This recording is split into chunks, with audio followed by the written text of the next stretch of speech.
جب بھی اللہ تعالیٰ کا قرآن چلایا جاتا ہے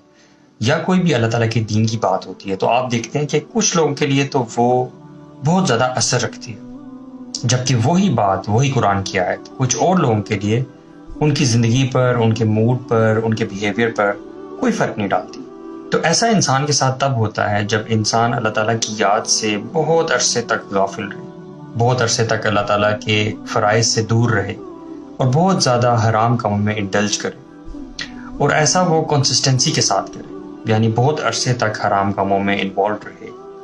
اور اس میں بڑھتا ہی چلا جائے۔ تو اللہ تعالیٰ کا ایسے بندے کے لیے اصول ہے کہ اللہ تعالیٰ اس شخص کے لیے ہدایت کے تمام راستے بند کر دیتا ہے۔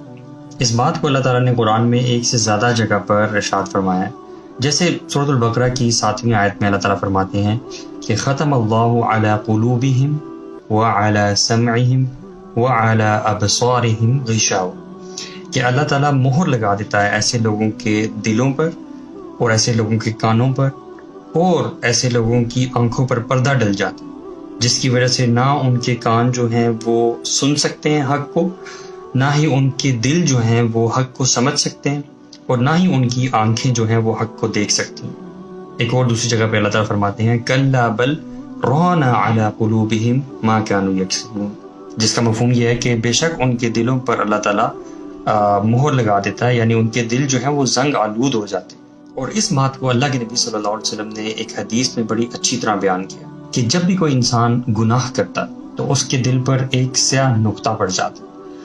اور اگر تو وہ توبہ کر لیتا ہے اس گناہ سے تو وہ سیاہ نقطہ ختم ہو جاتا، لیکن اگر وہ توبہ نہیں کرتا بلکہ اس گناہ پر مزید گناہ کرتا ہے اور پھر اور گناہ کرتا ہے تو وہ سیاہ نقطہ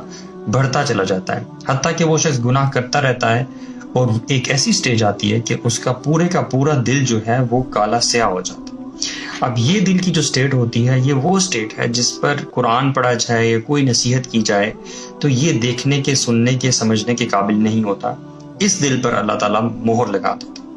پھر یہ انسان ہدایت نہیں پا سکتا الا ماشاء اللہ۔ تو یقیناً آپ لوگوں نے یہ ایکسپیرینس بھی کیا ہوگا اپنی زندگی میں کہ بہت بار ایسا ہوتا ہے کہ دین کی ایک نہایت آرام سے سمجھ میں آنے والی بات جو بہت سیدھی سادی ہوتی ہے وہ کچھ لوگوں کی سمجھ میں بالکل بھی نہیں آتی، چاہے آپ انہیں جتنا مرضی سمجھا لیں۔ وہ اپنی ضد پر اور اپنے جھوٹ پر، جس کی بیسس، جس کی فاؤنڈیشن ہی غلط ہوتی ہیں، وہ ہمیشہ اپنی اس سوچ پر اڑے رہتے ہیں اور کبھی دین کی آسان بات کی طرف مائل نہیں ہوتے اور کبھی سمجھ نہیں پاتے، چاہے آپ ان کو جتنا مرضی ایکسپلین کریں۔ تو یہ دلوں کی اسٹیٹ تب ہوتی ہے جب انسان کے اندر سے اخلاص اور سنسیئرٹی ختم ہو جاتی ہے اور انسان گناہ پہ گناہ کرتا رہتا ہے۔ تو گناہ تو یقیناً ہم سب سے ہوتے ہیں، اور ایسا نہیں ہو سکتا کہ ہم لوگوں سے گناہ نہ ہو، جیسے کہ حدیث میں بھی آ جاتا ہے کہ کل بنی آدم خطاؤن، کہ آدم علیہ السلام کی ساری اولاد جو ہے وہ خطا کار ہے، گناہ تو ہم سے ہوں گے، وخیر الخطائین التوابون، اور ان خطا کاروں میں سے، ان گناہ کرنے والے لوگوں میں سے بہترین گناہ گار وہ لوگ ہیں جو گناہ کر لینے کے بعد اللہ تعالیٰ کے ہاں توبہ کرتے ہیں۔ تو گناہ تو ہوں گے ہم سے، لیکن بات یہ ہے کہ ہم اللہ تعالیٰ کی طرف رجوع کرنے والے بنیں، اللہ تعالیٰ کی طرف پلٹنے والے بنیں، نہ کہ ہم وہ بنیں کہ ایک گناہ کے بعد دوسرا اور دوسرے کے بعد تیسرا اور اس پر کنسسٹنسی اختیار کریں۔ تو ہمیں اس چیز سے ڈر جانا چاہیے کہ کہیں ہمارے اس عمل سے اللہ تعالیٰ ہمارے دلوں پر بھی مہر نہ لگا کے اور ہم بھی اس سٹیج پہ نہ پہنچ جائیں کہ جس پر جب اللہ تعالیٰ کا قرآن پڑھا جائے اور آیات پڑھی جائیں اور حدیثیں پڑھی جائیں اور ہم کوئی ہدایت نہ پا سکیں اور اللہ تعالیٰ کے عذاب کے مستحق ہو جائیں۔ اللہ تعالیٰ ہم سب کو بچا لے،